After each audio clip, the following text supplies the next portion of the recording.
Our next presenter was born in 1960 in Flushing, Queens, New York. His father immigrated to the United States from the Netherlands in 1955. His mother was born in Manhattan. I just moved back from upstate New York, so oh, no, I'm glad to be back. He was raised near Brunswick, New Jersey, married his sweetheart in 1986. I'm sure there's a long story on that. I'm not going to tell it. They have 2 children.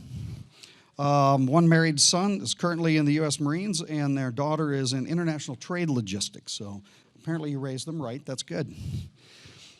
He was an exchange student in Mexico in 1977 and worked in commercial insurance, which allowed him to travel to Brazil, Colombia, Saudi Arabia. He has extended his travels to over a dozen countries. He has seen most of the United States, and he speaks 3 languages. Is that English, Klingon, Dothraki? Sorry. I couldn't resist. Vulcan. Oh, nice. Okay. All right. I speak 1 language. Okay, so I shouldn't be making fun. All right. Most importantly, he began intuitively channeling in 2012. As a result of these cosmic experiences, he is the author of the book, The Alien Handbook, A Guide to Extraterrestrials, released by Ozark Mountain Publishing in March of 2018. He will explore alien ET-related topics, including the meaning and presence of Earth time measurement and calendar event predictability, widespread appearance before Earth civilizations, human origins at the hand of ETs, visitor civilization benevolence and infrequent exceptions, observance of mankind, including UFO conferences. I knew it. The effects of physical approaches and exposure, alien ET technology yet unknown to mankind, and lastly, a message directly from our alien ET cousins. Please join me in welcoming Patrick de Haan.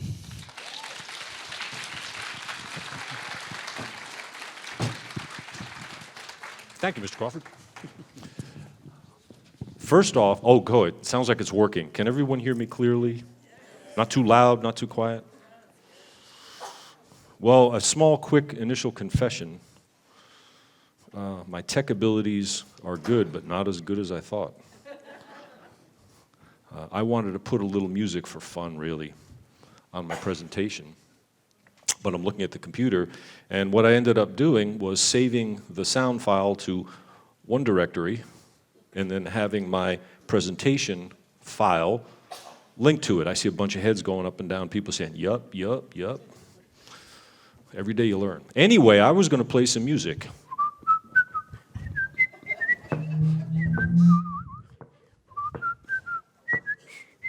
Everybody knows what this is? Nope. Close. Typosphere. ET revelation and disclosure. There are 4 little letters after my name, which have nothing to do with this conference. We live in the age of Google. Everybody's name, everybody's everything gets put into Google. My kids have taught me this repeatedly. If someone does that with my name, maybe somebody already did, up comes a nice young man who lives, I think, in Michigan. And he works for a big website called gasbuddy.com. I get no royalties or gratuities for making this announcement on their behalf. I'm not that guy. I'm the other guy, CPCU. It has to do with a former life and a career that I pursued for several decades, the one that took me all those places Mr. Crawford was talking about. I have lived in Saudi Arabia, I have lived in Colombia twice, I have lived in Brazil, I have lived in Mexico. And I've been to about 24 other countries in addition to those, many of them repeatedly. We're in the best one. I'm very fortunate and blessed, and I mean this seriously, to live in one of the best states in the 50 states, and that's the great Lone Star State. So, I was going to play some music. Sweet Georgia Brown from the Harlem Globetrotters. To use this as an example of time. I want to thank everybody especially Ozark Mountain Publishing for the great honor of releasing my book and asking me to come speak. Now let's see if I can get this right. There it is. That's the title. That's what it looks like. Obviously it's available. I have been summoned downstairs to where it is available to sign it for everyone that wants me to sign it. Essentially what I hope to cover in the time I have up here today: when, where, how, and why. Both does and will it happen, which is an interesting choice of words. That's not a mistake. It looks a little bit off, but it's not. And the implications in the role of humans, that's all of us.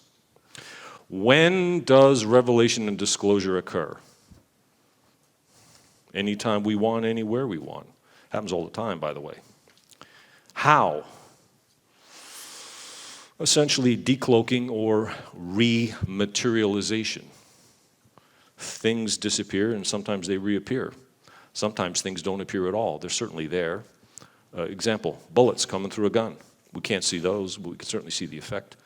We have figured out how to take pictures of those things, and then we slow down those 65 zillion small little image files, and we group them into a big one, and then we wait a couple of milliseconds and we show another big one.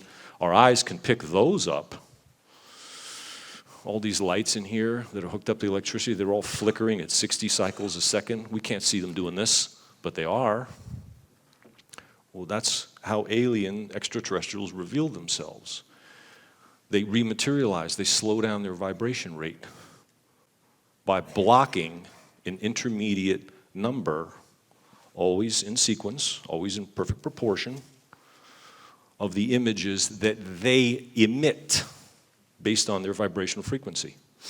They have mechanical technology, electromagnetic technology to do this, and then they suddenly seem to appear out of thin air.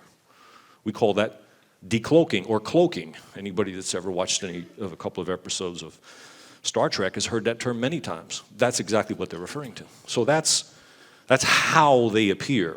Now, sometimes they don't have to do that. They can just show up and not even worry about that. In other words, some of the races, some of the civilizations don't need to go through this. It's very diverse. We'll get into this in a little while. But that's my curious wording. Both does and will it happen? Well, will the revelation happen? Of course. It happens now. It's been happening since we existed. Humans, what role do we play? Well, everything. That's why they're here.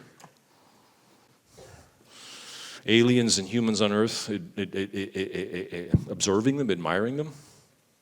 If we weren't here, they wouldn't have anything to reveal themselves to. Alien extraterrestrials have been coming to Earth since long before humans were here. We were created by them.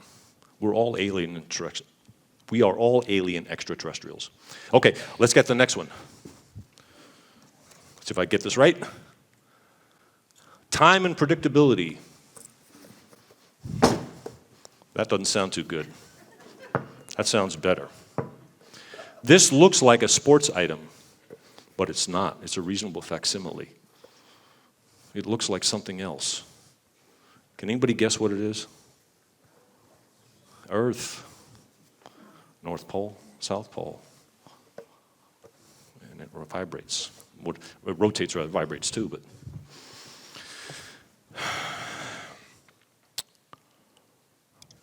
I'm going to need a volunteer. But that volunteer is going to do nothing but pick another volunteer. In the interest of press impartiality. I don't want anybody accusing anybody of a hoax. Now, fair warning, the first volunteer chosen can volunteer for the second role and pick themselves. Kind of like how the president can give him or herself a pardon. Well, it works both ways, right? So I need a volunteer, no need to get up or anything, just raise your hands from anywhere in the audience, anywhere in AV, it doesn't matter who it is, to pick a volunteer. Okay, we'll pick this young lady right over here in the corner. You don't have to get up, stay right there. Okay, now let me explain the duties of volunteer 2. This will take about 60 to 90 seconds. Come up and stand here in front of, not on the stage, we've just figured out that the bounce doesn't work too well. Don't have to look at the cameras, and you leave your back to the cameras.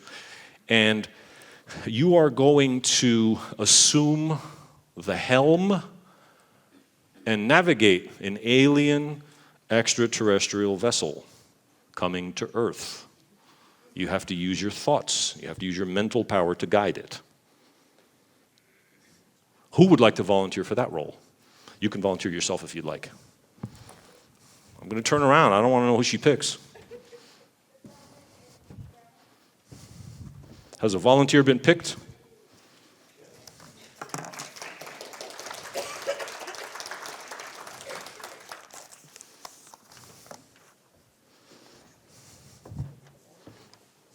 Come on down.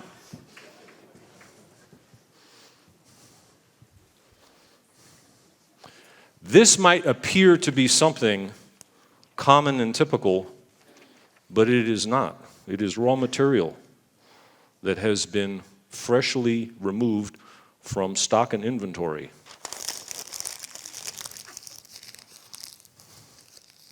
You, sir, are now the navigator and helmsman of an alien extraterrestrial vessel. Step this way. Off the stage, right up front. No need to come up here. Bang. Okay. No, you don't have to hold it that way. It's actually pretty resilient. They're very strong items. All of them. That one and the others. You stay right there. This is the sun. This is the earth. You are approaching. By the way, everybody in here already is an alien extraterrestrial. We'll get to that. But for the purposes of this exercise, everyone here is an alien extraterrestrial visitor who has traveled to Earth and is observing the approach of a colleague from another star system. That's you. You are on your approach vessel. You have arrived from whatever solar system you like. You see Earth. It's rotating from over there. See if you can direct your vessel to reach Earth. Go ahead, go ahead. Go, yeah, use your mind and direct it. You're the helmsman, you're the navigator. Do it, do it, do it, do it, do it, do it. Come on, go, go. Go ahead, do it. Oh, close. Close. You can try again. There's nothing to hit. Stay right there. You decide to wait. Wait, wait, wait. March, April, May, June, July. We're about 6 months. Go ahead. Bingo! Where did it hit? Doesn't matter. Australia, there we go. It hit Australia. Good choice. Thank you, navigator. You may keep this as a memento and souvenir of your efforts and your space travels. Thank you. It hit Australia. Excellent choice. What's today's date in Australia? Right now. April 12th? No. How can it be two dates at the same time? Tell that to the judge. It's true, except in court. So courts are fake. Tell that to the judge. But wait a minute. It landed in Australia. Alien extraterrestrial arrival predictability. What if we were to be given a date, not by somebody as an intermediary like me, but the alien extraterrestrials themselves for arrival, a date when they would pick a time and a place?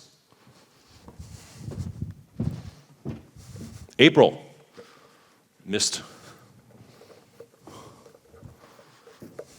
June, or was it July? Doesn't matter. A couple of months later. Pretty close. The east coast of the United States, the west coast of the United States, Hawaii, Japan, Guam, New Zealand, China, yada, yada, yada, yada. How many hours in a day? 24. How many degrees of arc? 360 degrees around Earth. How many degrees of arc per hour? 15. Wait a minute. The aliens said that they were going to arrive in Arkansas on April 12th. they got to Australia on April 13th. They're halfway around the Earth on the wrong date. That's how we see it. That's time and date and calendars to us. Does that mean anything to the alien extraterrestrial visitors? Not even in an iota, a little bit.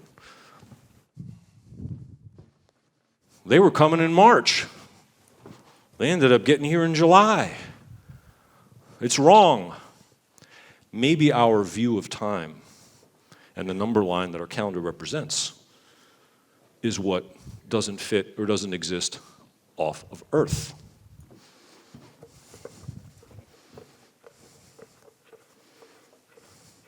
What's a calendar other than a number line?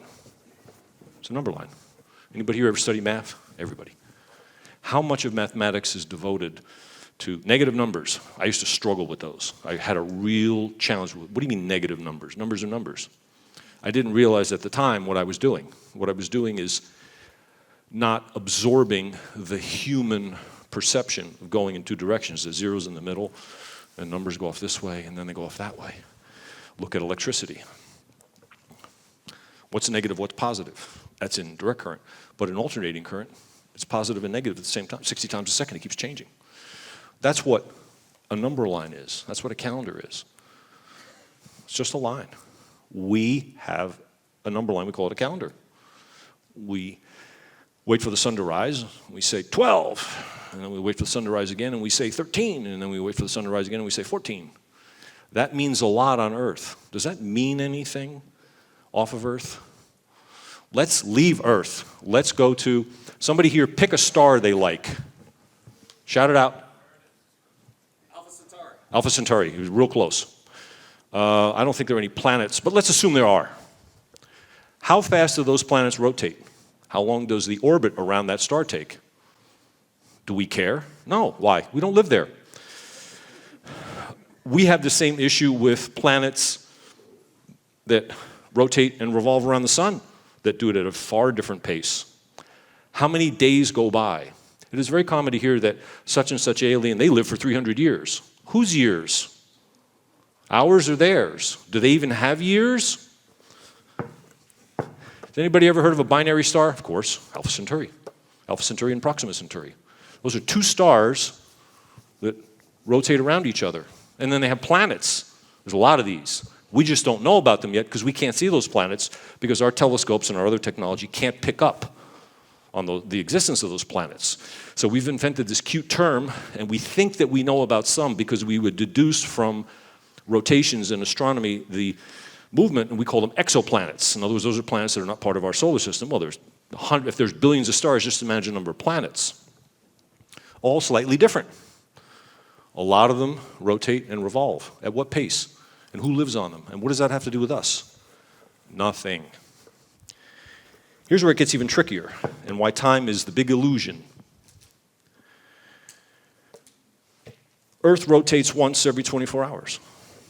That's 1,000 miles an hour because it's 24,000 miles around, or 40,000 kilometers. Isn't that interesting? 40,000, exactly, well, 40,000, I think like 70. That's because of the motion, it has expanded slightly. If Earth were suddenly to tilt its axis the other way and rotate like that, it would shrink and then swell a little bit around the new equator. I really wouldn't hope that would happen, at least not while I'm alive, but if it did, that's what would happen over time.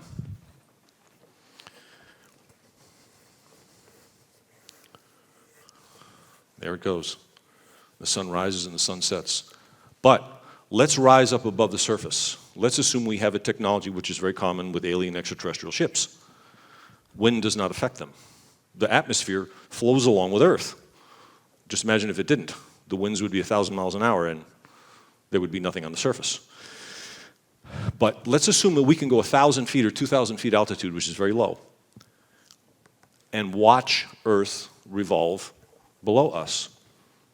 Just hover in one spot, look at the ground. Just stay there.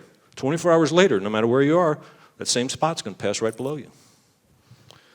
Do it from up in outer space. So let's say you get out your trusty old Timex, your Rolex, or whatever you've got, and you look at it, and you look at the ground, sure enough. Yeah, hands go around 24 hours. Go into outer space. Now you can see the planet and you can see the sun, except the sun's always right there. Here's Earth. There's the sun. But here you are, right above it. You're not going around. You stay right here. Does the sun ever disappear? No. The sun never sets. So what calendar do you follow? Well, if you're not from Earth, none. You don't care. Now, let's go into outer space, where we're far away, like the distance from the moon, where we see Earth, and we see the sun. What time is it? All the astronauts in the first Apollo mission made a big deal out of wearing their famous Speedmaster moon watches on the outsides of their uniforms. What purpose did those serve? They knew what time it would be when they were talking to the people on Earth. But if there were no people on Earth to talk to, that was a very interesting incident. My guardian angel guides told me a little bit about what happened there, and as has been revealed, and many of you might already know, and I pay particular attention to this because I was a 9-year-old boy watching the moon landing live, or so they told us on TV. And a number of the astronauts have hinted at, and in fact, in some afterlife channelings, have confessed openly to knowing, but were silenced, that the video feed that we saw of Apollo 11 and the lunar module actually landing on the surface was not actually what happened. The explanation given was, well, we really didn't know what was going to happen. We'd never been there before. We couldn't predict it. Hogwash. They knew perfectly well what was going to happen, because the only reason we were able to go to the moon was because of technology and implements that we were given and that we found that came from alien extraterrestrials. They knew that the aliens were going to try and photobomb the video. Now, they didn't, but they were there, and they landed right nearby, just at a camera range. How did they land at a camera range? Because they knew where the cameras were. They were watching everything. What time was it? There is no time. We live in this illusion of time, and we're fixed, we as humanity altogether, probably not so many people in this room, on this idea of time, how it applies to us, what time it'll be tomorrow, what time the aliens are going to come, how long they live, when are they going to be here. None of that applies to them. Just as very little of what we do applies on their planets. Now, one thing they do is they come to Earth regularly to observe certain interesting Earth events that we've scheduled on their calendar. So they keep track of that, and they have devices to keep track of the way we keep track of time so that they can come back and match the two, but that's the only purpose it serves. They don't go by it. We can say that extraterrestrial civilization lives for 300 years, 300 of our years. That might be 50 on their planet. That might be 5,000 on their planet. What is the pace of biological evolution, degradation, and life on another planet? We have an alien extraterrestrial species that does not travel back and forth, that lives on Earth. Many of you, I'm sure, have heard of them. They go by different names, most typically the Mothman. How do I know this? My guardian angel guides told me this. There were 5 initially. There are 4 now. They've been on Earth for several hundred years. Their typical lifespan in our time environment is, give or take, 1,000 years. They came from a planet which was destroyed in a natural event in the Andromeda galaxy. Why did they come all the way to Earth? Well, first of all, how did they know about it? Their level of spiritual awareness, telepathic ability, etc., is not too different from ours, so we really don't have a way to communicate with them. There are 4 left. They appear from time to time. There have been movies and books written about them. They have the ability to foresee future events as they will likely occur over the next week or 2, generally, and often appear at the scene. They're large, and they have arms and legs, and they have big wings. They're carnivores. They're generally nocturnal, not because they need to be, but they know that showing themselves in the daytime can be a little dangerous. We're going to get to that a little bit later. They most famously appeared before bridge collapse between West Virginia and Ohio. They have red eyes. They're alien extraterrestrials. There are 4 of them. They're going to continue to live on Earth. They came here because our environment is very similar to theirs on their planet. How did they know about it? If they don't have the ability to travel back and forth, who gave them the ship to get here? From Andromeda? And here they are. But there are no aliens. Now, this is all a bunch of hooey. This is all a bunch of poppycock. Because we don't have a videotape and an audio to confirm it. We'll get to that in a moment.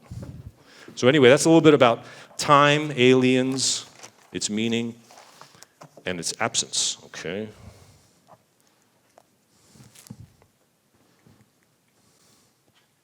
Widespread appearance across Earth. It's already happened, happens now, and will continue. The people that have come to address this conference, that will address it later on today and tomorrow and Sunday, and many others before and to come after, have detailed the number of sightings and incidents. They're far too numerous and far too complicated to be a hoax. What amazes me personally is how all of that body of work and information taken together seems to be generally written off by the general public and the press. That portion of the press and the general public that's willing to be aware of it, there's a lot of people that are just not aware of the topic. It's always going to happen. Give you an example of my own that happened last year in July 2018. I was set the next day to go see some local videographers that were going to make a video on YouTube, which they did. And I was sitting behind the house, and I heard the sound of a jet airliner approach, which is very unusual where I live. As the crow flies in a straight line, I'm about 18 miles from George Herbert Walker Bush Intercontinental Airport. That's Houston. 18 miles away. There are 2 office buildings in my town, in my subdivision. They are exactly 444 feet tall. They are the tallest structures between downtown Houston and downtown Dallas. If anybody here knows how to fly, you understand this intrinsically. If anybody knows anything about aviation, absolute cardinal rule is that the moment an aircraft, and it doesn't matter what kind of aircraft it is, other than some of those little tiny ultralight that'll basically hold one person and their lunch bag and that's it. Any real airplane, once they take off, may not fly under 1,000 feet, period. And depending on how and where it's done, that can imply the loss of the license or even jail time for the pilot. And they're all regulated by the FAA. And they all know this. Any large aircraft, such as the one that I thought I saw, that approaches a large airport, if they're pretty much over the continental United States or anywhere between any population center, say in Europe, they're under the command and the control of air traffic control wherever they go. Air traffic control is rule number 1. 1,000 feet above the ground or 1,000 feet above the tallest structure. Those 2 buildings I mentioned, they're about 3-4 miles from my house. So I hear this jet approaching, and I can hear the sound. It's coming from the west. That's on the other side of my house. I can't see there because it's a 2-story house. Well, I look up, and then going very slowly, and when I say very slowly, I know what a slow jet looks like because I very often drive near George Herbert Walker Bush International Airport, and I see approaching aircraft at that altitude or lower, and I know how fast they're going when they're approaching. If anybody, again, knows how to fly, the large jets don't generally make their final approach right before landing going as slow as possible, because if something goes wrong, they want to have a little more velocity to help them get off the ground again, which rarely, but from time to time happens. But they can go a little bit slower than that if they want to. There's a minimum speed, and it's actually kind of scary how slow a big jet can go if they want to and remain at level flight. Well, that's how this one passed over my house. I looked up and I saw it as clear as day. All the lights were on, loud as can be. And I thought, wow, what's he doing here now?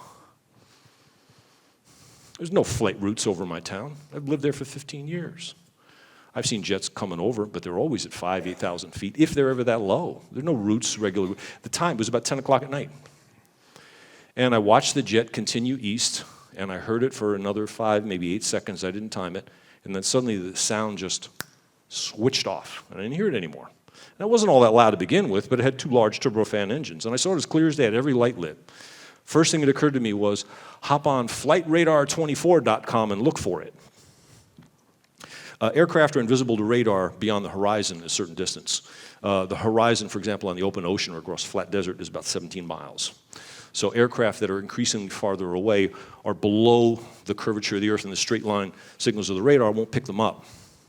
So aircraft can hide. Military aircraft that are attacking, stealth fighters, etc. One of the reasons they're stealth and they're capable is they can do things to minimize their radar signature at altitude, but they're also equipped, and this is all secret information, but they're equipped to be able to fly very fast at low altitude, so that if they're approaching for example, a harborside target, an example of this would have been the invasion of Panama. The stealth bombers, which were not at that time revealed to the public completely, approached Panama with the objective, which they achieved, of dropping some concussion bombs in front of the Panamanian Defense Forces headquarters to knock out their communications without killing anybody. And then the amphibious assault began. They approached Panama across the Caribbean, originally from the Gulf of Mexico, launching from Florida, at just under Mach 1. The reason they go under Mach 1 is they don't produce a sonic boom if there are any ships in the area. And the sound pretty much arrives as the plane arrives. So if you even see the plane, you don't know it's coming, and then off it goes. And it's maybe 50 feet over the water, and water is usually flat. So if the weather's calm and there's no waves, off they go. This aircraft was a couple hundred feet high. Should be on the radar.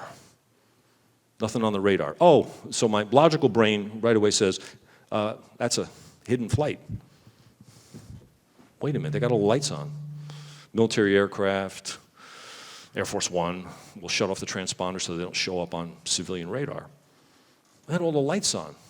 This thing was about as stealthy as a public spectacle. So I asked my guardian angel guides. That was Zebulon of Canopus. If anybody has read my book, he appears in the book. Pick the name Zebulon, it's a biblical name. I think he likes Zebulon Pike. So that's what he picked the name. This is an alien extraterrestrial from Canopus, telling me, here we are.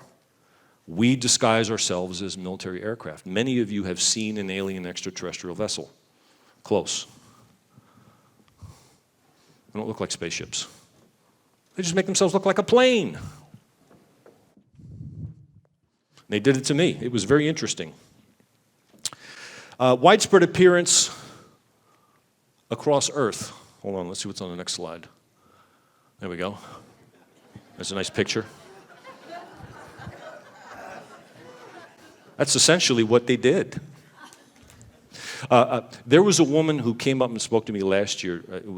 My book was released maybe a week or two before the conference, so I came to see what the conference was about, to sign books. And she walked past the desk where I was signing them and made the most interesting comment, and I don't know her name, and I don't think I recognize her because we only chatted for a moment, but if she's here and she remembers this, I want to thank her again. She made the most interesting comment, one of the most insightful observations of human thinking about alien extraterrestrials. And she said, I have, and a bunch of people she knows, I don't know what organization or what her group of friends or associations are, have invited the aliens to come land on our property. We've all set aside a bit of our property. They can come and they can land on our property.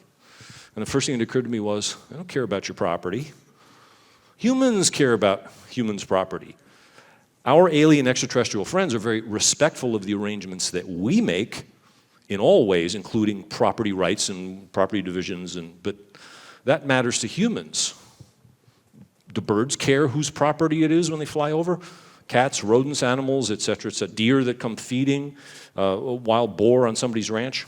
The aliens don't care either. The difference is they're respectful of them. If they decide to land, and they have, they're going to do it where and how they want. They're not planning on violating or taking over anybody's land, and if they were planning on doing that, having your property rights violated would be the last thing you'd worry about. Not going to happen. Okay. Human origins at the hand of aliens. I said earlier on something that's often considered very controversial. Stay. We're all alien extraterrestrials. Specifically, we're all hybrids. Humans are not a natural species to Earth. Of the natural species that have evolved on Earth, much of what we have been told about evolution of animal and plant life on Earth that we have studied and learned is true. We're a bit off on the timelines in many areas, but that's okay. They go back a long way. Human beings, all of us, that are considered Homo sapiens, and all the different permutations, were created. We were planted here. The Bible refers to it, the Garden of Eden, Adam, Eve, take the rib. That refers to gene splicing and gene manipulation of the DNA. That occurred. The alien extraterrestrial civilization that came to Earth and created what have become humans came from across our galaxy. They have not been back to Earth other than to observe. They did it because they were looking for gold. They found a lot of it. They took away a lot of it. Not all of it. We still have some, but they took away a lot of it. The reason they wanted the gold was simply atmospheric and therefore climate control. There are many, many materials that are very good to resist oxidation. Gold is probably one of the best because it's soft, it's very easy to manipulate, grind into powder, and absolutely resists oxidation. There are other metals, for example, titanium, but titanium will oxidize under certain conditions. We do that a lot. It's called toothpaste. Titanium dioxide is the white powder in toothpaste. But the titanium metal is very good. It's very light, it's very strong, but it's very hard to work with. Lead is good, but it's light, there's plenty of it. But it doesn't have the same metallic properties as gold. The gold, on the other hand, will never oxidize with anything, except under the most extreme conditions that are forced. It doesn't happen naturally in the atmosphere. So they wanted the gold to grind up and they spread in the atmosphere. What does that do? Well, essentially, it reflects incoming light. Back up, it reflects heat back towards the surface it radiates. And over a very short period of time, that has the effect of stabilizing the climate. So the rise of air, the change, etc. So rainfall, winds, storms, and all the things associated with climate calm down and makes the climate very livable. The problem is, and we've seen this with volcanic eruptions, volcanic dust, which is essentially it's rock, will eventually fall out of the atmosphere. Same thing with the gold. The beauty with the gold is it falls out, it's very easy to find. Not so easy for us to find, it's very easy for them to find. They have the technology, but they want the gold. I've been asked this question many times by the readers of my website. Well, why don't they just synthesize the gold? Because the energy required to do it is more than the energy, many times more than the energy required to go to another planet and get it. So that's what they did. The problem is, and this is the issue that we have in general with alien extraterrestrial encounters on Earth. They got to Earth, and what did they find? Well, they found temperature and humidity where the gold was located, Africa, what's now South Africa. Temperature and humidity, dust, pollen, etc. Very difficult for them to work in those conditions. Simple. They have a laboratory. They didn't have a machine shop aboard their ship to manufacture machinery, and they were being watched and observed by our alien extraterrestrial friends. I'll go into that in a minute. So they simply decided that they would create a race of beings, and they only did it initially in the several hundreds by manipulating the DNA at the molecular level. We don't know how to do that yet. We know what a DNA molecule looks like, and we understand the chemistry in it, but we can't manipulate them yet. In this civilization, we did it, and we learned how to do it in Atlantis. And we created all sorts of hypothetical beings, like centaurs and mermaids, which still exist. And many of them have evolved into dolphins. So a lot of the dolphins that we have are the descendants of mermaids. But they're also mermaids with lungs. And look just like the pictures that we see. Looks like a woman or a man from the waist up. Looks like a fish from the waist down. That was achieved through DNA manipulation. We'll never see them. They know what will happen to them if humans spot them. 70% of Earth's surface is ocean water. It is very easy to hide from humans. We have almost no idea what's in the oceans. Malaysian Air Flight 370, where's that? It's the bottom of the Indian Ocean. We can't find it. And we know exactly what we're looking for. We can't find it. Now, the mermaids don't go down to those depths. There's a huge ocean. They hide from us. So that's an example of beings that are created, and that's how it happened with humans. This only lasted a fairly short period. These beings that were created were a mixture of the DNA from these alien extraterrestrials that came here and animals that they already found on Earth. However, we did not look like the aliens, and we did not look like any of the animals here. We looked like a bit of a mixture. The objective was not to make us look a certain way. They didn't care. It was function, to be able to work in the environment, to tolerate the sunlight and humidity and just the general environment, and be able to do basic manual work. The same thing would happen to many a human if we went to many environments on many planets. We would not be able to handle the electromagnetic energy, the sunlight, the mixture of the gases, some of the dust and the materials in the atmosphere, et cetera, et cetera, et cetera. There would be many things that would bother us. Same thing in reverse. This is one of the reasons that we don't see open contact. We don't see a ship land and the ladder come down and they get out and they just start walking around. They can't. Much in the way we couldn't do it. We couldn't do it on any other planet in our own solar system, much less in another solar system. Now, There are certain general limitations as to the conditions that can support a complex life form. They're not all that different. In other words, Venus and Mars couldn't support anything, but nobody's interested in going there to live anyway. There were upgrades made after the 30-year period because the masters of this race, and that's why we had that whole discussion about time, this was about a 30-year period on Earth. It wasn't 30 years over there. So for us to think, hey, 30 years, how come they didn't know what was going on back there? Because it wasn't 30 years over there, it was 30 years here. When the masters back home found out, they weren't too happy because their answer was, okay, you've created these beings that work for you. Now what's going to happen to them? You're their custodians. You look over them, you see after them, you give them the place to sleep, you feed them. They don't know how to survive in the environment. This is about 100,000 years ago in what's now South Africa. If they didn't have the protection of their alien extraterrestrial creators, what would happen when they ran into a pack of hyenas, rhinoceros, elephants, lions, tigers, on and on and on and on. So, about a 300-year period took place, and there was a lot of meetings between, and I'll get to that in just a moment, the civilizations that are in our star cluster.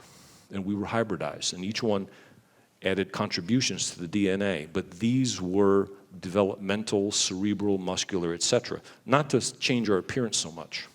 Today, we have found the remains of many of the early extraterrestrials in different places. We call them Neanderthal. We call them Cro-Magnon. Those are just humans. They're about 100,000 years old. Where am I getting all this information from? My guardian angel guides tell me this.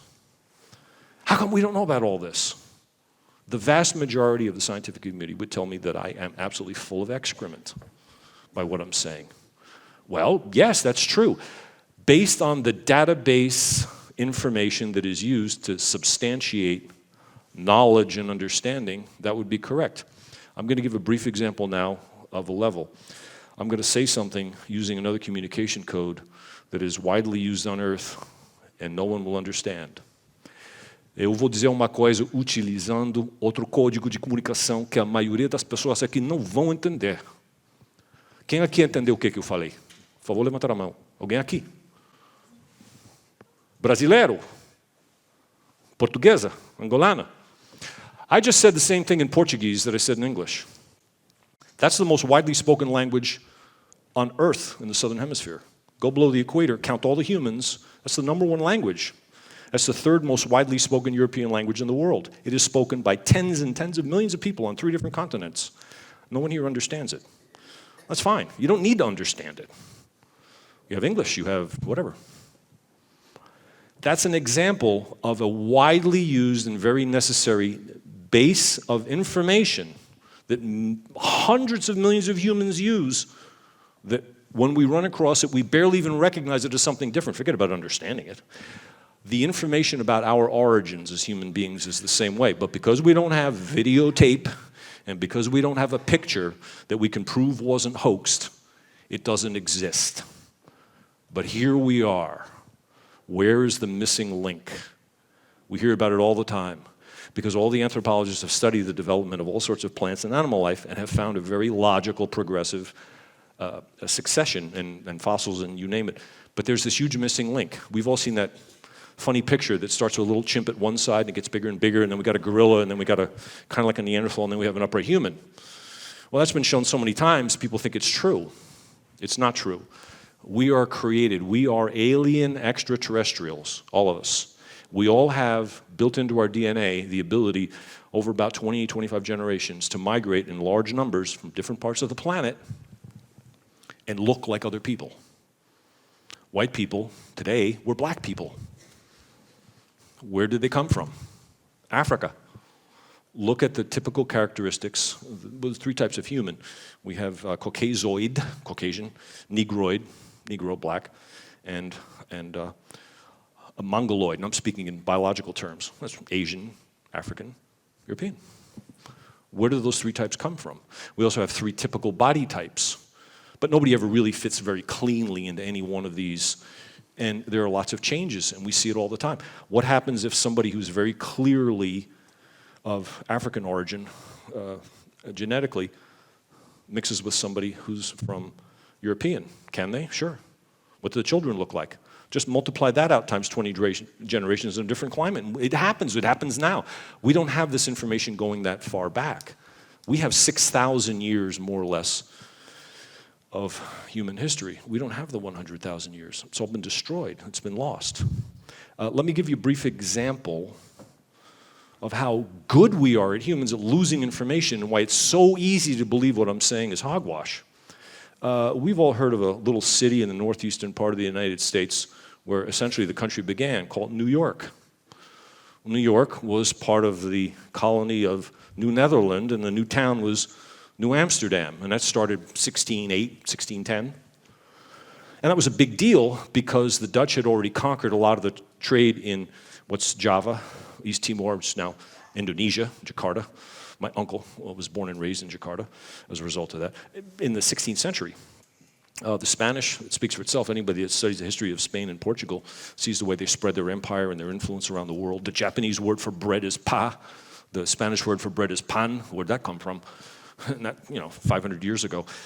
The Dutch and then the English got into the game a little bit later, and they set up their New Amsterdam in 1608, 1610. And it looked pretty good, and things were moving along, and there was a lot of competition for pelts with the French. The French had set up farther to the north. We call that today Quebec. That worked out so well. They found a bunch of big rivers. They went south. Would that turn into New Orleans? And would that turn into Louisiana Purchase? So in 1660-something, King George I decided he was going to send his brother, also known as the Duke of York, with a bunch of ships and everything else to go see if they could get that colony and do better at the fur and pelt and trading that the Dutch were profiteering at a rapid rate at the expense of the French at that point. And they walked right in on it and they took it over. We know the history from then pretty well. All of the information, all of the records written in ancient Dutch from around 1610 to about 1660, a 50-year period, sat in a bunch of archives and nobody looked at them for 300 years. The story of New Amsterdam wasn't told. This is the birthplace of the United States, the beginning of the concepts of the First Amendment that we're exercising here openly. The right to peaceably assemble, the right to free speech, to a free press, etc. All came from the Dutch and all came to the United States in New Amsterdam. The Second, Third, Fourth, and Fifth Amendments came from the British. But the First Amendment is Dutch. And the foundations of the bedrock of our nation and our society sat forgotten, kicked into a back corner because nobody gave a crap between 1660 and 1970. If we can do that in a country as advanced and developed as the United States, how easy it is to change around history. Look, we have people running around now, jumping up and down, saying there was never any Holocaust and that the Jews weren't rounded up and massacred. I take particular interest in that subject since my grandfather and my uncle were taken away on a slave train. My father watched it happen with his own two eyes, so I know it's not a story in a history book. We have people running around today for political means trying to say that that wasn't the case, that didn't happen. We have an ability to deny evidence that is coming over us like a tidal wave. Alien Extraterrestrials is probably the one topic that is best marginalized, turned into a taboo, and pushed aside. And we do it very vigorously. Okay. Oh, we got plenty of time.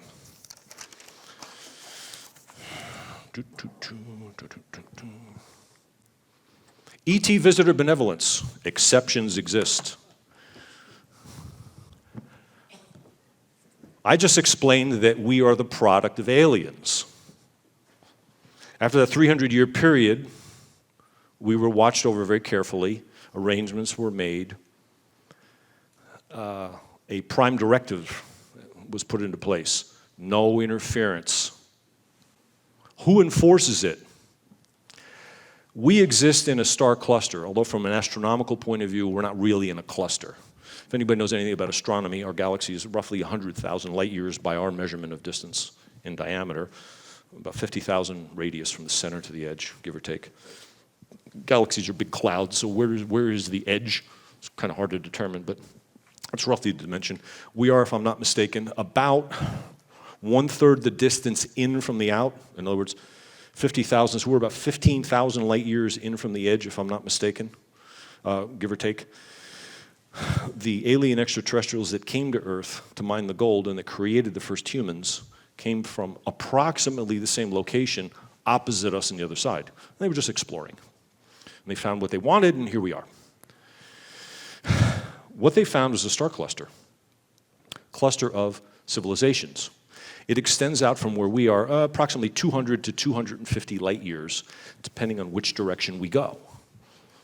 So if all of those planets were highlighted and pinpointed and put into three-dimensional and turned different ways, then we would slightly see it. But this is a federation. We've all heard about this in Star Trek. This isn't complete fantasy. The United Federation of Planets and then their military force, Starfleet. That's true, that exists. Not by those names, but it exists. Who are the principal alien extraterrestrial civilizations? We are watched over very closely. We are all being watched and listened to live right now. There are a number of alien extraterrestrial vessels right above us, right above Eureka Springs, Arkansas, right now, looking down on everything we're saying and doing. They love it. They're eating this up like the next opening season episode of Game of Thrones. They're selling tickets and potato chips back. No, not really, but they love this stuff.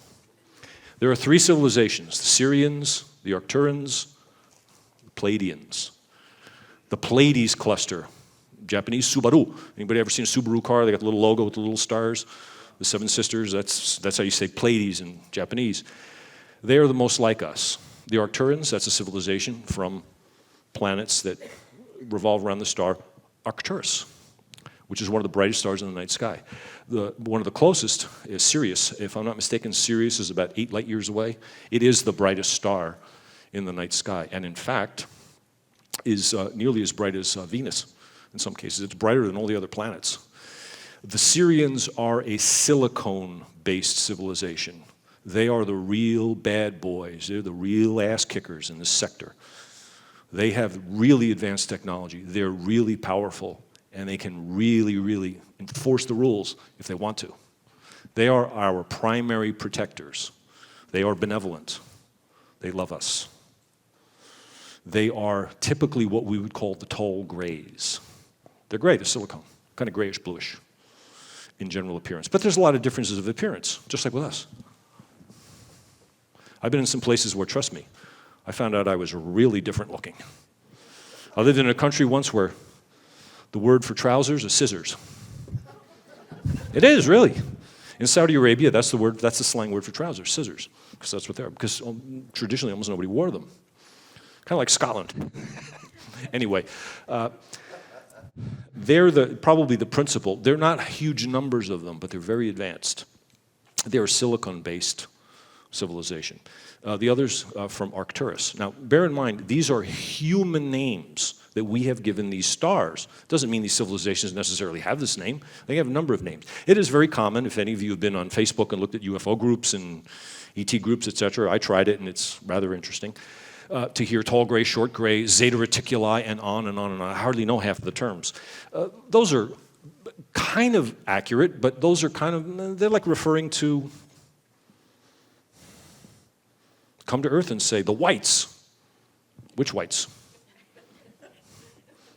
The whites in Russia? Or the whites in Argentina? And you can find an Argentine with a Russian name, about as Russian as I am. Which whites? They're very different from each other. Same thing with alien extraterrestrials. There are short grays, and they come from a bunch of different places. But the three principles, the Syrians, the Arcturans, are also silicon-based biological environment and bodies, and the Pleiadians. The Pleiadians are carbon-based, although they have silicon-based plant life. Gee, how does that work? They'll explain it to us when the time comes. That's way ahead of us. We don't need to know that yet, because we won't understand it. If somebody tried to explain certain things about why women behave they do, I've been married, that crack's gonna cost me. I've been married more than 32 years to the same woman. She is the mother of our children. I love her to the end of the earth. But boy, I have paid for some of my shallow attitudes, and that's one, I don't understand why women, but I take some consolation knowing that women often don't understand why men do certain things. We won't understand the biology in the same way. They'll explain it to us at some point.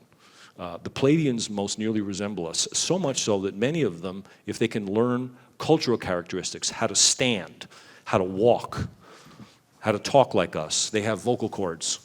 They can pass themselves off as one of us. They've had a large hand in a lot of what we do. Has anybody ever heard of Darryl Anka? Anybody heard of Bashar? It's an entity. The planets of Epsilon, Essassani. That's all from the Pleiades cluster. They also watch over us. The backbenchers, the number 3 from Canopus. They have come and communicated with me a little bit. Canopus is the brightest star, if I'm not mistaken, in the southern hemisphere. It's a good distance out in our star cluster. It's about 80, 90. Those are the 4 principal, but the main are the Sirians, the Arcturans, and all of the different civilizations, very similar to one another from the Pleiades cluster. Then there's the civilizations from Canopus, the Canopus solar system. There are many others. Within our star cluster, there are many civilizations with many animal types similar to Earth. Look what we have on Earth: alligators, crows, owls, you name it. These exist on all these other planets also. Many of them are not nearly as well developed, have no idea, just like we did for most of our existence, where they are, who they are, and what's going on. We're now just coming to that point where we're beginning to question society-wide, are we the only ones out there? We have very prominent people, one who just passed away last year, Stephen Hawking. His work in astrophysics and his study and his findings were mind-blowing.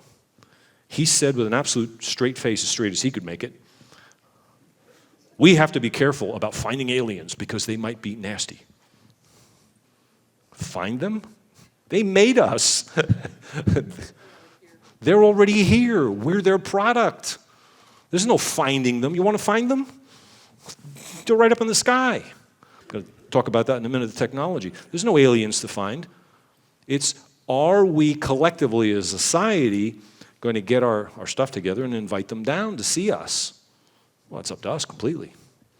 It's very, very democratic in the universe. We have to vote for it. And the majority are going to prevail. So that's a little bit about our star cluster. The infrequent exceptions. There are alien extraterrestrial civilizations that would like Earth without us, the parasites, living on it. But they're not going to come and take over. They can't. A number of encounters and examinations, which are popularly referred to as abductions, occur with representatives of some of those civilizations. But bear in mind, when these abductions or these encounters, the experiencers have, many have come to this very stage and spoken about it. At the subconscious level, this is agreed to in advance. But people that go through that have no and cannot have any conscious knowledge or understanding of what they agreed to in advance. Often the purpose of this is to attempt to recruit someone on Earth to voluntarily see things and speak the message that such alien extraterrestrial civilizations, the ones that are not completely benevolent as we would see them, we see this rear its head in certain political movements. And I don't mean to get political on this. I don't care who's a Demoblican. I don't care who's a Republicrat or whether somebody voted for President Trump. I don't care. But there are political movements afoot all the time, and alien extraterrestrials, some of these non-benevolent, have a hand in them. Universal free medical treatment. I love that idea. I just don't love the pay stub, the check, the bill that comes with it. Who's going to pay for it? Until that issue gets addressed, everybody should have a Rolls Royce. Can the Rolls Royce factory make that many cars? It's the first question we got to ask. Forget about money. Can they make that many cars? Can we give everyone that wants to have medical treatment the way they think they might want it? Do we have enough doctors to do that? So why is this idea getting so much traction? Who's planting this idea? It's all humans? 100%? I'd say it's about 98%. If we are willing to agree to certain things, we're talking about civilizations that are very slow, very careful, very methodical. They play for the long term. They play long ball. We just had a recent political example of a politician playing long ball expertly. How long did it take for the whole investigation of the president to implode? And now what's happening? That was some long ball, particularly in political terms. That was some true skill and ability and resistance to let that go as far as it's gone. And now where has it gone? Now, when we're talking about these aliens, that's small potatoes, that's the minor leagues. They would love to have Earth. We on Earth have almost no idea how valuable a planet we have. That's why we get so much attention. That's why we're observed so much. The diversity of resources, climates, topography, atmosphere, weather, et cetera, et cetera, et cetera. Anybody that's been around Earth, like me, the beauty on this planet is breathtaking. You almost can't imagine. I could not describe in words what it's like to look at a 20,000-foot tall volcano that's capped in white with glaciers on it that are so beautiful and so large, they look fake. But there I am in an airplane flying at 20,000 feet, 21,000 feet, and I can touch a 20,000-foot tall volcano. Until you've seen something like that with your own eyes, you can't imagine the beauty on Earth. Most planets, particularly the ones in our star cluster, don't look nearly that good. They have interesting things on them, there's no doubt about that. But they're much more homogeneous. They're not nearly as diverse and as interesting. We have something very valuable. So there are some elements that would like to get in, but they're going to do it voluntarily. Now, the first question is, why don't the Syrians, with all their firepower and their badass abilities, why don't they stop them? Non-interference. All of the close cousins, our alien extraterrestrial friends that watch over us, have met with us regularly. There's many people that come up on the stage and discuss it openly. Our government has been covering up alien extraterrestrial contact since it started. They've been contacting us all the time. They look at our society, they see that we create a government, they see that we put people in charge, whether it's a tyrannical dictator, whether it's an elected leader. So they talk to our leaders, because our leaders are us. We create the whole thing, it's us. So why talk to 1,000 people when you can talk to one and then hope that one person spreads the word so that we don't interfere? But they are not allowed to prohibit anyone else from talking to us, because that would be hypocrisy of the ultimate order. That's what they did. They created us. So how can they create us and talk to us and then tell other civilizations they can't talk to us? They will not let other civilizations interfere. Interfere means give us things or do things to materially change the course of history. So they can meet with one individual person, and they do. But they can't, or they can appear, they can talk to, they can do certain things, but they can't materially change the course of human history. We have to do that. We have to make the decision to invite them in and listen. We have free will. We can decide what we want to do. We can decide what we're going to have for dinner. We can decide what we're going to have for breakfast, whether we're going to have it at all. It's up to us. They can't do that to us, but they would like to. Those are the exceptions. As long as we're aware of them, it'll all work out to our benefit, and we have nothing to be concerned about. But they're there.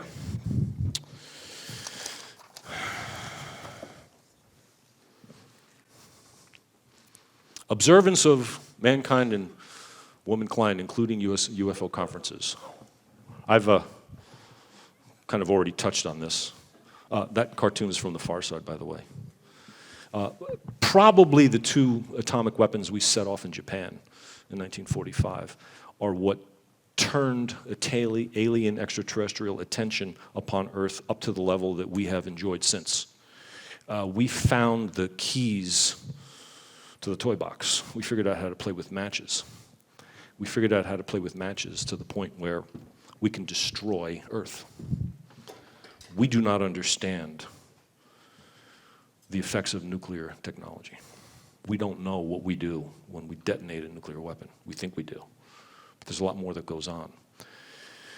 That's why so many nuclear weapons have been disabled, have mysteriously malfunctioned at the point they were about to be tested or set off. Most recently with the North Korean dictator, Kim Jong-un.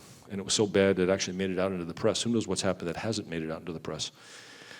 Because that is the one thing we're not allowed to do. And it has nothing to do with benevolence or protection for Earth, although it does. The alien extraterrestrials do not want us setting off any more nuclear warheads because of the effect it has on them. Use the Force, Luke, use the Force. A great disturbance in the Force. And that's what happens when we set off nuclear weapons. Worse if we kill people. But it happens anyway if we set one off in a test. It is excruciatingly painful for many of them. They don't want us to do it. And we don't need to do it. So they don't interfere, they just don't let us annihilate Earth. And there's, of course, an added benefit that we don't annihilate Earth. Would we have? We did. Atlantis. So they don't want us to do it again. The effects of physical proximity and exposure.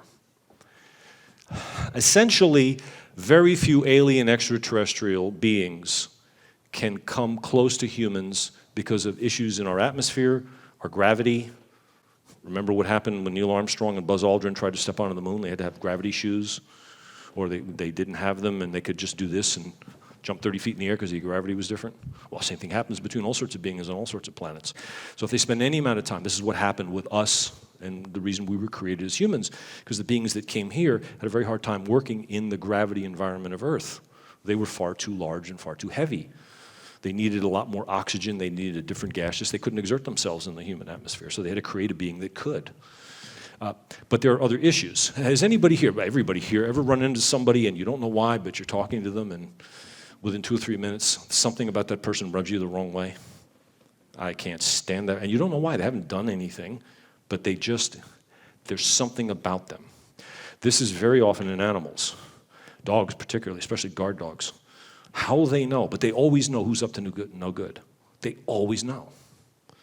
Well, how? They're picking up on a certain vibration, and this exists with all human beings and all living things, really. We all have a soul, and the soul vibrates at a certain level, and when there is incongruence, kind of like bad musical notes that go together, this will happen to a great extent, especially if certain alien groups come very close to us, especially alien extraterrestrials that are not just like us. Most in our star cluster tend to be bipeds. They have 2 lower limbs, they have 2 upper, they have a head, they have some digits. They're pretty good, but there are alien extraterrestrials that are very advanced that look like a combination between an insect and a lobster and are easily 10 times more advanced than us in every way. What would we do if we saw one of them? Now forget about not seeing them. Imagine if they had a brown bag over their claws or completely covered. Still, it would be very difficult for many of us to spend very much time around them in close proximity. What would happen? We would start to feel very uncomfortable, if not outright sick. And the same thing can happen in reverse. So there are limitations to how close we can come to them. One of the other big ones is what's going to happen to us if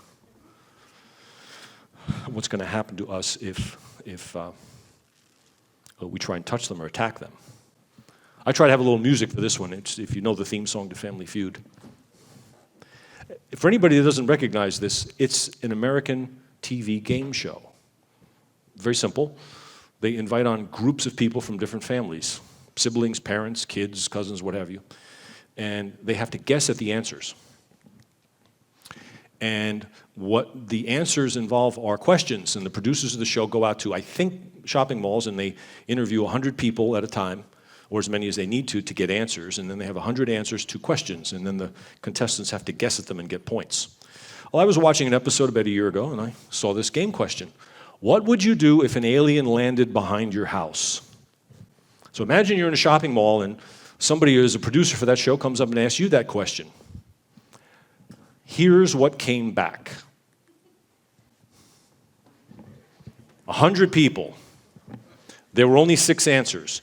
I confess now, I don't remember exactly if after answer number 6 showed up, I got so turned off I shut the thing, or if there were only 6 answers. If you add them all up, that's 78 total answers. So presumably 22 people answered in some way that didn't fit in with these 6 general categories. But those are the 6 main answers. Let's examine these a little closer. Number 1, 23. Take a picture or video. That's pretty cool. I might do that. Look at answer number 5. Say hello. All that together, how much is that? That's 31. Remember, 31 out of 100. So 1/3 out of 100 would greet, video, or photograph. I would bet that the majority of us here would probably do that. We might do some of the other things. Look at number 2, 3, 4, and 6. Add them all up. That's 47 out of 100 people. Nearly half of them run where? This is like the guy, what would we do if a bear attacked you? I'd run. To die quicker? I would like to meet the human being that can outrun a bear or outfight its claws. Run, okay, that's instinct, I guess, but what do they tell you about a dog when a dog growls at you and tries to chase you? Stop right where you are. The last thing you do is run from a dog. The safest people around bad dogs are the people that can't run. Because somebody like me that can still run, I'm still young enough, I know how, that's the best way to get those teeth on the back of your leg, or worse, because it just spurs them on. But we're going to run from something that threatens us. That's our human reaction. Number 3, call 911 on the FBI. Call 911. What does 911 get? EMTs. Police. For aliens? I can see this now with the police training academy. What to do if you get an alien call. Do they train for that? The FBI. That one I found pretty ironic. Obviously, the FBI is going to find out about something like this pretty darn quick. And it's going to go right up the ladder to the very people that have been conspiring to conceal what they know from us since the very beginning. It would be very counterproductive. But nevertheless, we have been trained into thinking this. Number 4, hide and lock the doors. That's even better than number 2. Lock the doors. They can come from another solar system, but our door lock is going to slow them down. Hide? From what? Has anybody ever seen a video of those police helicopters that use the thermal detection when they chase bad guys? They're very popular in military operations. That's where they came from. You can't hide from those unless it's a really big building. But even a one-story house or a tent, that's very rudimentary. Imagine what the aliens have. Well, we have that militarily now. We can take, from satellites in space, we can take a picture of somebody's wristwatch and tell them what time it is on a cloudy day during a rainstorm from a satellite. We have that technology militarily. When I hear all these back and forth, for example, between North Korea and the United States, and the president saying, we know all about what's going on in North Korea, we know which direction he puts his toothbrush, because we can look at it. We have this ability. We don't talk about it, but we have it. Imagine what the aliens have. Number 6 was particularly galling to me, as if a firearm and an alien, like the aliens don't know this. Alien extraterrestrials are telepathic. I'm going to talk about that in the next slide. They read our thoughts. One of the biggest challenges, probably the reason I would say that there has been the ongoing cover-up of alien extraterrestrial presence and contact with government officials, is because we quickly discovered that we could not lie to them, that there was no way to deceive them. They knew exactly what we were thinking, and they knew when we started talking big-time horse dung, thinking that they would believe it, because we do that to each other all the time. It's called the news. Real, we do it all the time. Go to, many of you probably have or you're members of, Alien Extraterrestrial or ET Facebook groups. The videos that show up, they're amazingly entertaining. They're as fake as a wooden nickel. They look good, though. So there's a lot of that. Grab a gun and do what with it? Make noise? Where do people get this way of thinking? Do people go to alien ET school when they're 5 or 6 and they're taught how to react and what to think? No. They pick up attitudes. I gave an example before of using a communications database code that almost nobody in here understood. Yet more human beings than any other on the southern hemisphere of Earth use it, but we don't know it. Think of all the things that we pick up that we do use that we don't know. Does anybody here have a mother? Did anybody here have a mother? Did anybody ever here have foster parents? Did anybody here that falls in any of those categories ever have any difficulty understanding their mother or even knowing she was in the same room or the same house without even hearing her voice? You could just tell by the sound on the floor. You think you could tell just by the sound on the floor, and that's true, you probably could. That's telepathy. If we can pick up things like that, think of all of the unspeakable details about interpersonal relationships and things that we just know that we pick up and we're not even aware of. I've never met a person that remembers learning to speak their native language. Yet everyone does speak their native language. Anyone that can speak, when did they learn it? But no one remembers learning it. Go through the process of learning a second language The amount of work it takes, and I've done this twice, the amount of work that it takes to get to the point where the second language can be used with equal ease and comfort as the native language. In other words, every subject, every circumstance, every environment in which you might be, business, government, friends, bar, restaurant, family fight, you name it, in your native tongue, get to the point where you can do that. Read a newspaper, read a book, read a magazine, write it. In the is more than it takes to get a master's degree. The amount of time, a lot more. But everybody that can speak and use language did that, and no one remembers it. Look at all the other things that we learn that we don't remember, that we absolutely hang our hat on. Look at these things that we learn from movies and TV. Does anybody believe any of this information is completely coincidental, or there might be a hand in making movies like Independence Day? Is there a reason they make movies like this? Anybody remember that movie, this big, huge alien extraterrestrial vessel, and it looks like, I'm guessing it's a mile in diameter, and then these rays start coming down into the White House? If they wanted to blow up the White House, do you think they would expose themselves like that? Anybody knows anything about a military operations, rule number one is don't expose yourself. Don't even let them know you're there, because that's safer for you, it's better for them. You win quicker. The faster you win, the faster it's over, the more of them survive. They get the chance to give up. You don't get exposed. You don't show yourself off. If they wanted to get rid of the White House, they'd get rid of the White House from Pluto, and it would happen that fast. They'd never do it, but they could. Who makes these movies? Just people that want to entertain everybody and make a lot of money? Yes. Only? No. So I thought it was very interesting what showed up,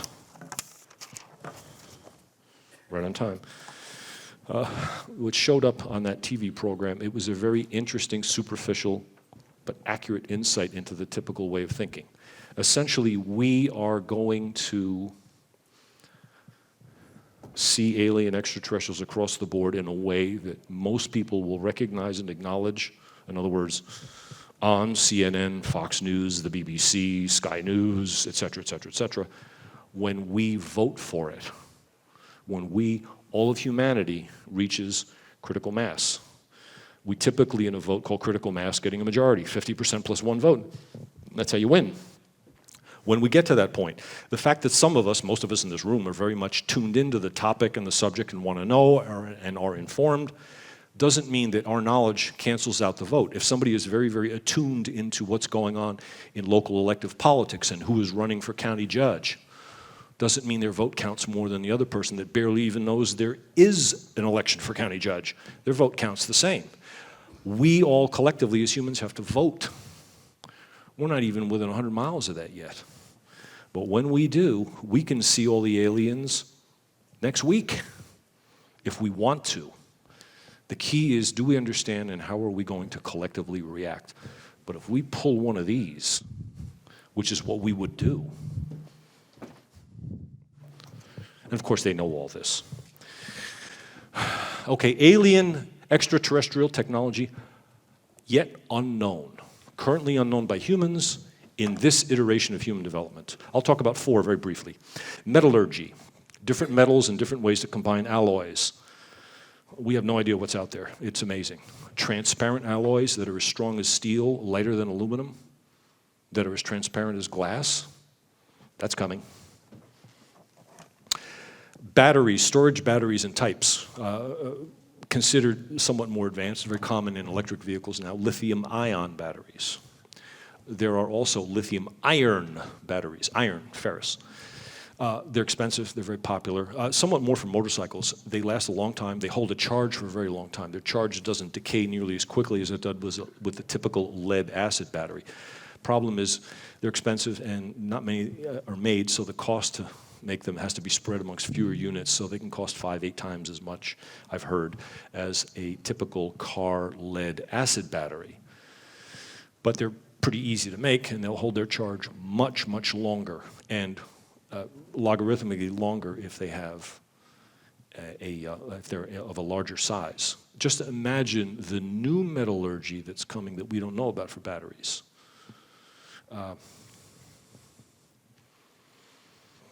Another technology that's very common, portable substance frequency manipulators. A good example on Earth would be a microwave oven. It emits microwaves. Microwaves travel in a straight line. We tune the microwaves so that they will mostly affect water molecules. Microwave oven. We put anything that's got moisture in it gets hotter. The more moisture, the more microwaves it captures, the hotter it gets. Put in a ceramic plate, porcelain plate, a paper plate into. Paper plates heat up a little bit because there's a little bit of latent moisture in the paper. So they'll get a little bit warm, but take a plate, put it in, put it on high, put it on for 10 minutes, just as cool as when you put it in because there's no H2O in it. So it doesn't capture any of the microwaves, they just bounce off or pass through. Imagine if you had that sort of technology, but you had it in a small device that didn't require a big box and it didn't require 120 volts and 10 amps. Imagine if you had it in a small battery-powered device and you could tune it to affect all sorts of different chemicals and substances. And this is one of the means by which alien extraterrestrials defend themselves close up to humans. They can read your thoughts, and as you go reaching for the gun, they turn the thing on, and it tunes into a number of the different chemicals in your bloodstream, and you absolutely freeze in place. You never get your gun out of the holster. They don't hurt you. We're getting into this a little bit. Stun guns. Imagine something that works faster, better, is completely safe, or immediately lethal. It's about this long. And its power supply lasts 100 of our years, and it never fails. Just push a little button. Person freezes. Push the button number 10, and they fall down dead, and that's the end of them. That's what they have. We don't have any of this. Are we going to get any of this from the alien extraterrestrials? Not anytime soon. Can you imagine what the bad guys would be selling these for in the black market? The other big thing, electricity generation. I've done quite a bit of work in this area. We're going to see this in two ways. Some of that aforementioned technology with metallurgy and batteries is going to be used to have portable electricity generation devices that essentially are able to split off small clusters of atoms and then conduct a controlled nuclear fusion explosion. But we limit it by putting lead bars in because we don't want it to run away. They have the ability to use electromagnetic energy to split off small amounts so they never have to worry about the fission reaction running away because there's just not enough fuel to burn away, and it makes a lot of heat, captures the heat, and they use the heat to generate electricity. It's small, it's portable, and it has this battery, and it recharges the battery every time you use it, so it has an unlimited supply of power. We have recovered devices like this from the aircraft that went down, or spacecraft really, that went down in Roswell, New Mexico in the 1930s, but they said 1947 because they didn't want anybody to think that it was Russians during the war. So they said 1947, but it was in the 1930s, early 1930s. And we found some of these devices, and they worked for decades, and then they stopped working. We have no idea how they work. We don't know how they work now. That's how they work. We're also going to learn about electricity generation in a large scale, and this uses Earth's natural magnetic field. And I've done quite a bit of work in this area, and I've had it explained to me by both my guardian angel guides and aliens how to do it. That's going to come again. The big challenge there is we already know how to generate as much electricity as we need on Earth. The issue is really economics, it's not technology. So we're going to learn how to do that. This is the famous free energy everybody talks about. Well, it's not free, it's fuel free, it's not cost free. There is an infrastructure that always has to exist to distribute the electricity, plugs, wires, overhead lines, etc. That costs money, but it doesn't use any fuel, it's perfectly clean. It takes advantage of Earth's natural magnetism. And with that, that takes us to what's music? We were supposed to have a little, we didn't, okay. Music is a poem with a song. So I just did the reverse. To get to a poem, I took a song and I removed the tune and ended up with the poem.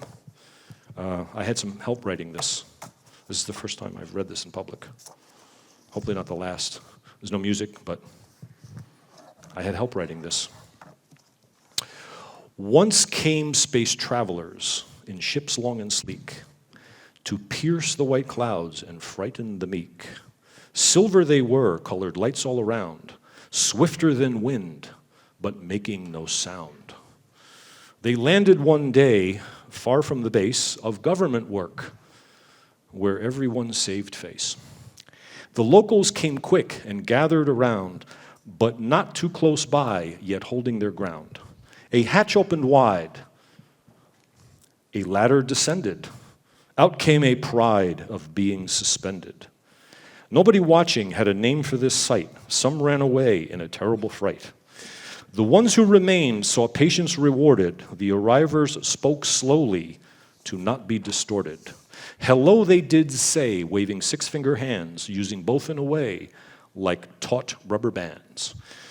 Legs they all had, tall they were too. Their heads were on top, their eyes a bit blue.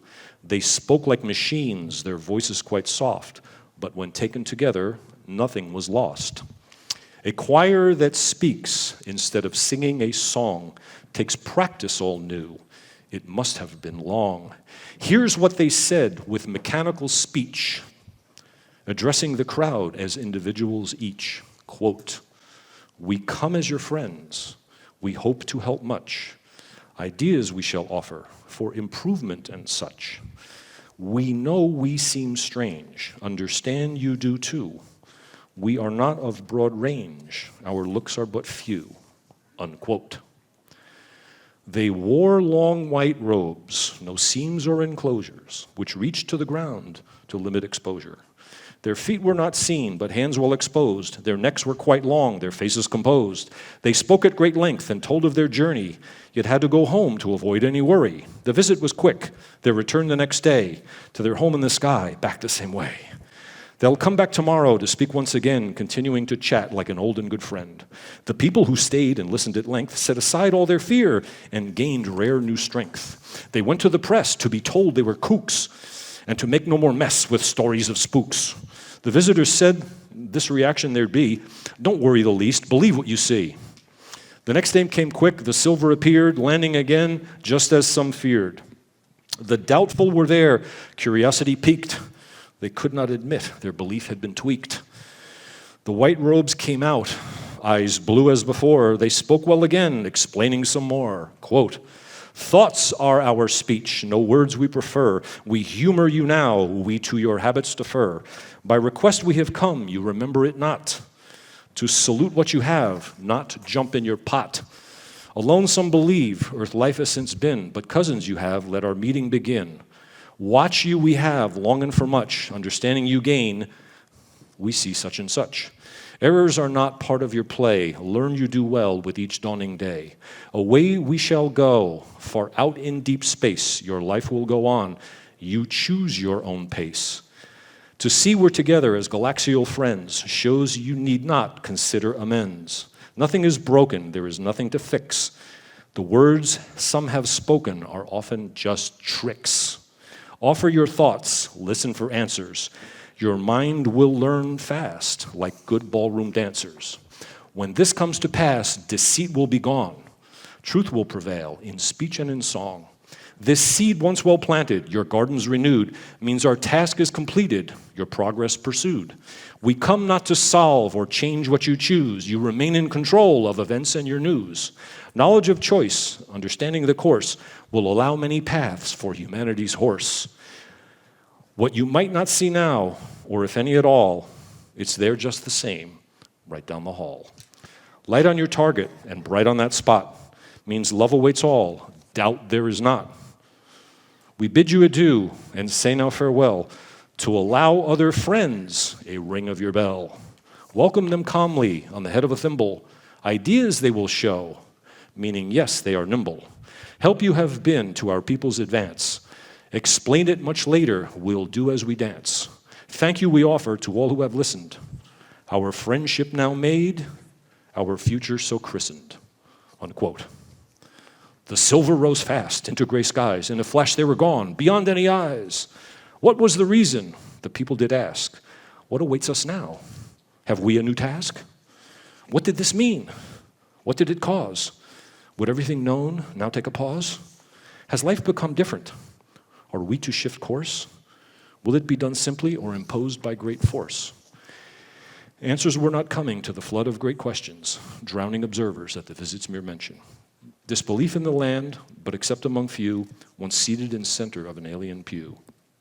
Ideas flowed along and were put into practice. The skeptics were many, like an old thorny cactus. Believers were pricked, stuck with the needles of a skeptical press, almost making them feeble. Soon something happened, a new gadget function. No explanation was given to withdraw doubt's injunction. Others who looked to see what and why were told a good story that it came from the sky. The thing they had built worked as was planned, did what they wanted, even unmanned. Belief spread around into cracks in some corners. The device could be touched despite many scorners. Soon came more visits. Different were they, unique and distinct as parsley and hay. Their looks were strange too, their ships not the same. Their thoughts were congruent with sharp and quick aim. Earth soon discovered it lives in a group among planets and people like outer space soup. We saw course corrections, alternative ways to reach destinations to mean what we say. The past, once in focus, makes futures look sharp. New things us await underneath a large tarp. We'll pull back the corners, lift up the edges, look underneath and see unknown hedges. Life will advance with choices abundant. Our usual behavior will be just redundant. Too bad it's not now or only next week, but soon it will rub upon everyone's cheek. When that does happen, when we see that much more, we'll then understand we have found heaven's door. Thank you very, very much.